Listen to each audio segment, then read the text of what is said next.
everyone, it's Erin, and I'm here to talk about a pretty interesting little gadget that has been highly anticipated in the retro gaming community, and that is the Playdate. It's yellow, it's tiny, it looks like an even cuter version of the Game Boy Pocket, and it has a crank?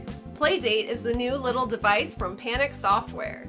This thing grabbed my attention right away, so when they reached out and asked if I would like to be sent one to review, I was like, yeah. In my review, I'm going to be focusing on the actual hardware, and I'll also be going over a lot of the games in a general sense. So starting off, you can tell that a lot of care went into making this thing. Everything from the boot up screen, to the settings, lock screen, etc. packs so much personality. The buttons feel solid, and I was surprised at how nice the D-pad feels. Compared to a Game Boy, this display is 400 by 240, while the Game Boy is 160 by 144. It's very sharp compared to the Game Boy. And, much like the original Game Boy, it's sadly not backlit. Yeah, I was disappointed to find that out, but you can actually manage to play it with no problem, and you don't need a ton of light. And of course, we gotta talk about the crank. It is the defining feature of the Playdate after all. It's what makes the console stand out from the crowd, and it gives it something really unique. Paddle or knob controllers have existed already since the Pong console or Atari days, but this is a fresh new take on the concept of a controller with a twisting motion. You have to try out the games to really feel how this creates new gameplay, but the crank allows for things that can't be given an equivalent with a D-pad or even a really good analog stick. I'll be able to justify that statement a little later when we look at some games and see how they utilize the crank. You can press the buttons while also using the crank. You don't just use the crank, as the whole thing is basically a controller. One of the things about the crank that is very special is the idea of velocity. The speed in which you turn the crank can create a different effect. The input test option in the system's firmware allows you to see how the hardware is able to measure the speed of cranking. You can do incredibly slight, minute options with this crank, or you can really go nuts with it. It's a range of motion that just doesn't exist with a typical analog stick. The crank feels a lot more sturdy than I thought it would. My biggest concern was that it would get caught on things like if you put it in a bag or in your pocket. But it actually can tuck itself into the side of the console, which is really convenient because you're not going to need the crank for every game. One little flaw though that I did notice was that when playing some of the more crank-heavy games, the crank does scrape against the console a little bit, so keep that in mind. And despite that one minor flaw, it is an impressive, sturdy mechanism that works amazingly well. But wow, did my hand get tired after trying some of these games. Some require a lot out of you. You can switch between games and menus insanely fast. I was shocked at how fast the game starts when you stop playing one and start another. Some have a loading screen or title screen that you need to get past, but the game starts immediately. And the scrolling with the crank through the games is seamless. It's a very nice and fast menu. The menu button is basically both a home button and a pause button. Any game will always pause with the same button. There are also a lot of accessibility options and even an input test to make sure your console is working as it should. As for games, they're currently being released in seasons, and right now they're on season 1, and there's 24 games in that season. Since I received mine for review purposes, I was able to unlock all the games rather quickly. But if you end up buying one at retail, you would get 2 games instantly and then 2 new games every week after that until you receive all 24. Since it connects to Wi-Fi, when a new game is available, it will instantly tell you on the home screen, which is pretty cool. So now for the games, let's take a look at some of them. By the way, the only way you can capture footage from the Playdate is by using their software called Mirror. I want to start off with Time Travel Adventures, since I feel like this was the game featured the most in previews, and I just love this little robot man. This game is not easy. I had a hard time with it since you need to crank like your life depends on it. Well, the success of your date depends on it, and your date is not happy with you no matter how hard you try. Ouch! Basically, you're late for your date the second the game starts. I don't actually think there is a way to make it on time unless I was playing it wrong and missed something. You have to watch out for butterflies and other things. To dodge, you bend over to smell flowers or tilt your head down to take a sip of coffee. Each date attempt is a new level and it's basically a physical challenge. This game destroyed me. This was brutal. It's a fun concept and the music and graphics were pretty great.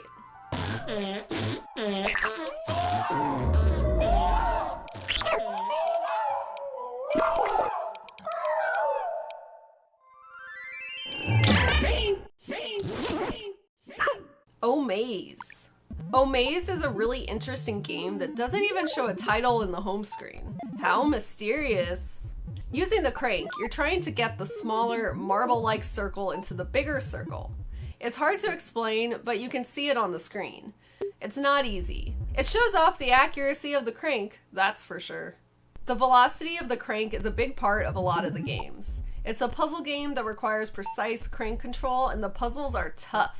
Not everyone is going to be into this, but it does show off the crank very well. Executive Golf. Executive Golf is kind of like 2D side-scroller golf, and you gotta get the ball up the next level of the skyscraper. It's hard. It has weird music, but it's somehow fitting. The crank is used to aim the ball, which makes me really want to play a pool game on the Playdate. Or hell, even a normal golf game would be fun on this thing. This is an example of a game that benefits from the crank, but it doesn't totally need it. It does give more concise control over the angle of your shot, but an analog stick probably could do it too. Star Sled. In Star Sled, you make loops around the sparks to get rid of them. And that's it. And it's fun. It's immediately obvious what you're supposed to do, so you can just pick up and play it. I appreciate the Vectrex inspired style here, and I find it super satisfying to get rid of the little sparks. I liked it. The game also justifies using the crank for precise control, even though it could be played with an analog stick. The tighter you get to the object you're looping around, the more points you get, but it's not easy to do.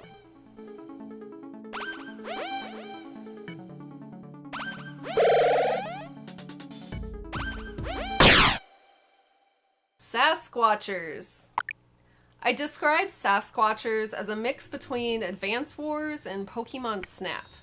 You take selfies by aiming with the crank, and you have to be sure to catch something interesting in the background. You know, like Bigfoot. You have to get as many views and likes as possible, aka points, on your photos because you're a science influencer, which I found amusing. Snack. I was excited to see a game like Snake on the Playdate called Snack, and once I actually played it, I realized it wasn't totally like Snake, and although that made me sad, it's still fun.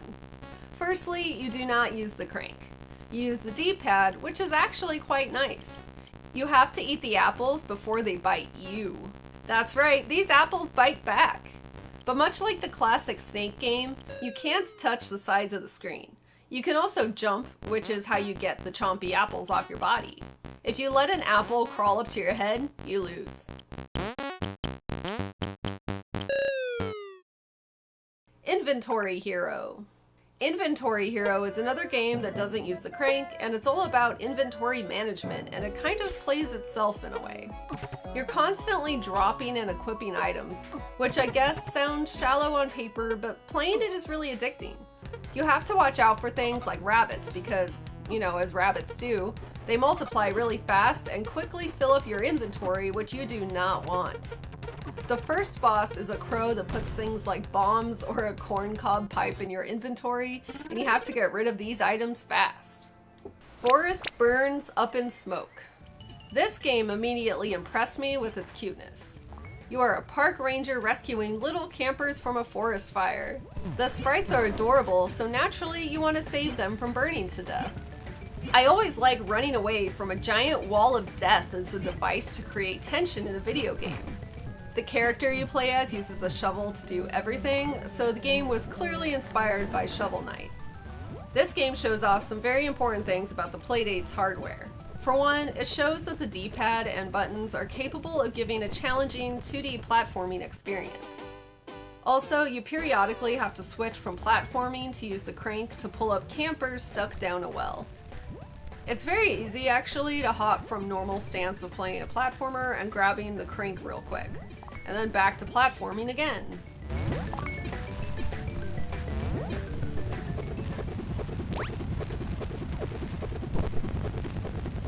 B360. So this is basically a 360-degree breakout game, hence the name, which makes excellent use of the crank controls. The game is pretty much what you see on the screen here, but this game is notable for having extremely good music.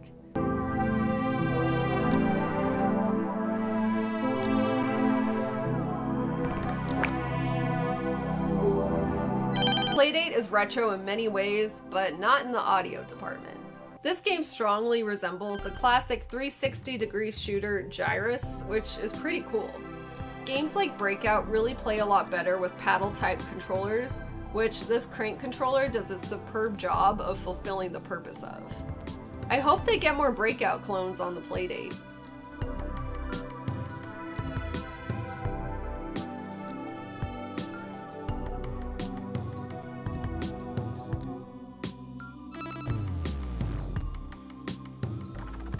Battleship Godios.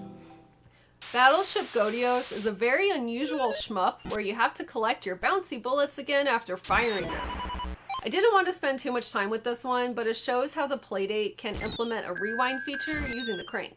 When you die, you use the crank to rewind time and choose a spot you want to respawn at, which I find to be a very clever game mechanic.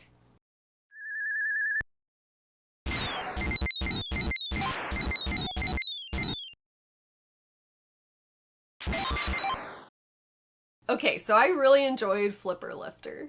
This is a game where you play as an elevator, and you have to get the penguins in the building to the floor they want to go to. The crank controls the elevator. This one is easy to grasp right away and extremely addictive. Basically, you crank the elevator to a floor, the door opens, and the penguin gets on and off of the elevator. Penguins hate waiting too long for the elevator to arrive, but they also hate staying on the elevator for too long. It's a very delicate balance. You have to keep the penguins moving or else you receive a time penalty, and getting to 0 time ends the game. As you survive longer, the game adds more floors to the level to increase the complexity. You can try to beat your best high score or reach score goals to unlock new levels.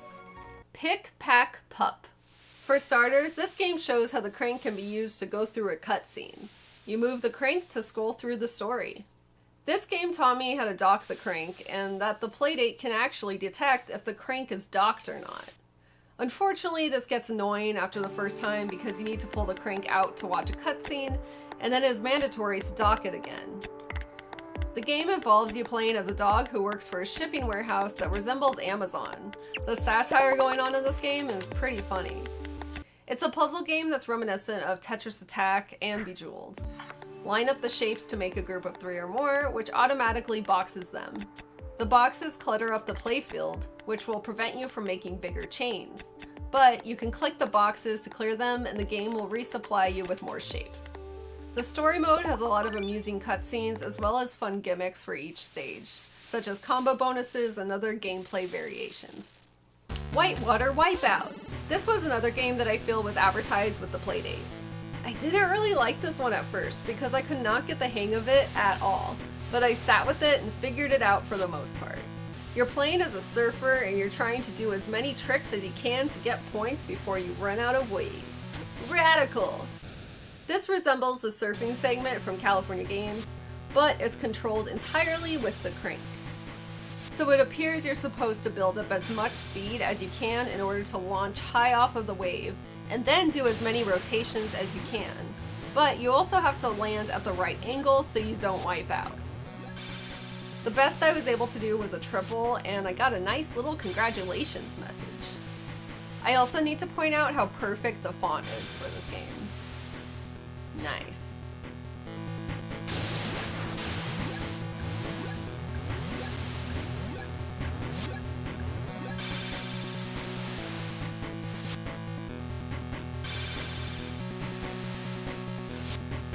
Alright, so I know that wasn't all of the games, but those were just the ones that stuck out to me that I wanted to touch on.